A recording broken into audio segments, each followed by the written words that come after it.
According to womenandrones.com, over 19,000 people obtained a Part 107 remote pilot certificate, which is needed to operate your drone in a business capacity. So, if you want to make money from your drone, you need to obtain a Part 107. Over 19,000 obtained that certificate. And can you believe only 8% were women? Wow. I am actually a Part 107 remote drone pilot operator. I obtained mine in 2020, and I'm going to talk to you today. It's been like to be basically a minority in the drone industry. I am a woman as well as a Black woman, so you don't really come across a lot of Black women certified drone pilots. And I just want to talk about my experience because there may be some people out there like, "Well, why do I need a Part 107?" Or what is it like? Or might be kind of like on the border of deciding whether they should try to make money with their drone. So let's talk about what my experience has been like. The reason why I got my Part 107 is I actually started to look into drones in 2019. And I was so fascinated. I actually have a travel blog. In addition to allthingsdrone.com, I have a travel blog, workhardtravelwell.com. And I was so fascinated with flying, like just the drone videos that I saw online.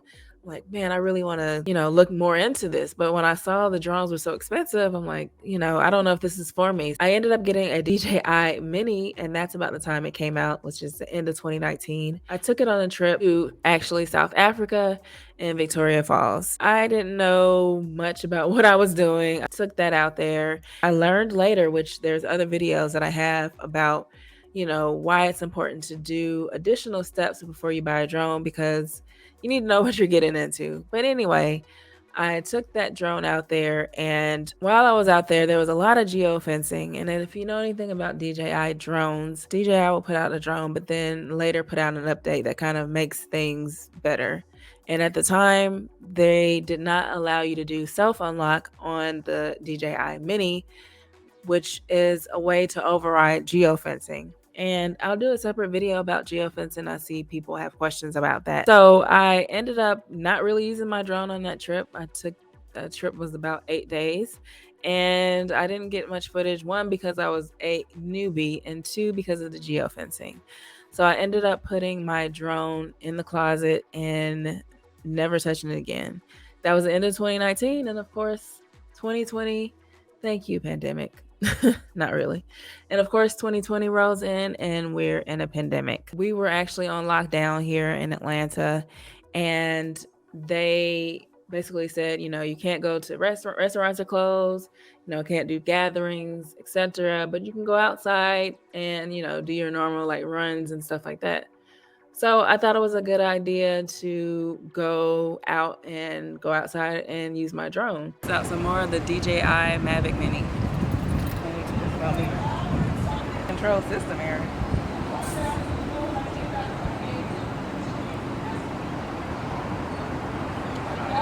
Update. You want me to stop it?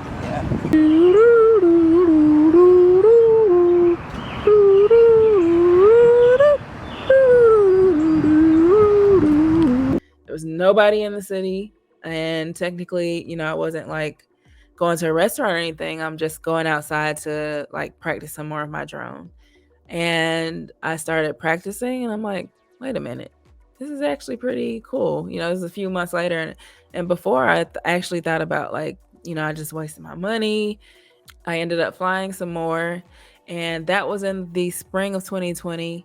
And in the summer of 2020, I started to think, okay, I want to start to make money with my drone. What do I need to do? So I joined a bunch of groups. I looked on the FAA's website, and there's actually a study guide where you can look, study guide for the Part 107. And I studied and I paid attention to what people were recommending me to look at YouTube videos. And I took the test. I had to sign up online, but I actually had to go in person to a testing site. And when I arrived, there was just like a few people there. a few people there, and of course they were all men, and had to go into this testing. You have about 2 hours at the time to take the test, and I couldn't bring my phone into the room, and that test was hard.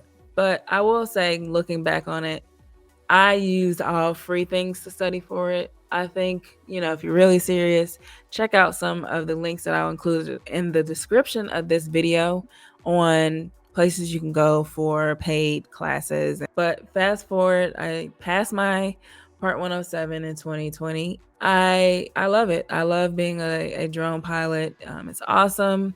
I know at first I was a little turned off by being in some of the Facebook groups, and just like if you go in some of the DJI groups or anything, drone groups, people are really not that nice in those groups. I remember posting footage and talking about how my first interaction in downtown Atlanta, you know, I checked the area and I went to Centennial Park to fly my Mini, and the security rolled up on me. There was other drones actually flying, but a security person came up on me and said, "You need to have your license to fly your drone in this park." And I posted that in the group, and I got so much negative feedback, and I kind of felt like they wouldn't talk to me if I was a man, or if I was a man. It just felt very condescending, and to the point where I just stopped interacting in those groups. Fast forward to 2022, actually in that same area, flew with the drone pilot group, and all men. Police came and said, like, "Oh, you can't fly your drones here." They came up and said, "Excuse me, gentlemen," and then they looked at me and like, "Oh, and lady." You can't fly your drone here. And then they started asking, like, they were just very friendly. And I felt like it would have gone differently if it was just me by myself, just because of what I've experienced before. And the crazy thing is, we actually checked that area, and that's a topic for another day, how you can research an area and say it shows that it's good to fly, and it's actually not. When I did get my license, I posted a question that said, how long has it taken you to get your license or your certificate, basically this thing, in the mail after you pass the test? And people answered, because it was during COVID and so it was delayed. And someone says, "Who cares?" I'm just like, I don't know what I did to these people in this group, but it's just not a friendly environment. So I did actually find a group here in Georgia where they actually do meetups and things. I have a video on that, and they are actually pretty welcoming. Of course, when you go to the events, it might be one or two women, but it's not that many women drone pilots. I said earlier, 8% out of the 19,000 plus people that obtained a Part 107 in 2021 are women. So that is a very interesting statistic. Overall, my experience has been interesting. I definitely have enjoyed learning about drones. I've enjoyed teaching you all about drones on this channel, allthingsdrone.com. So make sure you subscribe. I'm at a point now where I've met some like really cool people. I've got past the rude people in the industry. I'm glad I've gotten past that and found people that are really interested in drones, that are interested to hear what I have to say, that respect what I have to say, and vice versa. Being a woman drone pilot, especially being a Black woman drone pilot, I feel like it's rare. I feel like sometimes initially you might not get the respect that you feel like you should. In general, being a drone pilot or just flying your drones, you're going to have people that are going to look at you a certain way. People still don't understand drones and feel like they are a nuisance, but in business cases, they are very helpful. I would say don't get discouraged by any of the negative feedback that you get, or the negative like people that are in the drone community.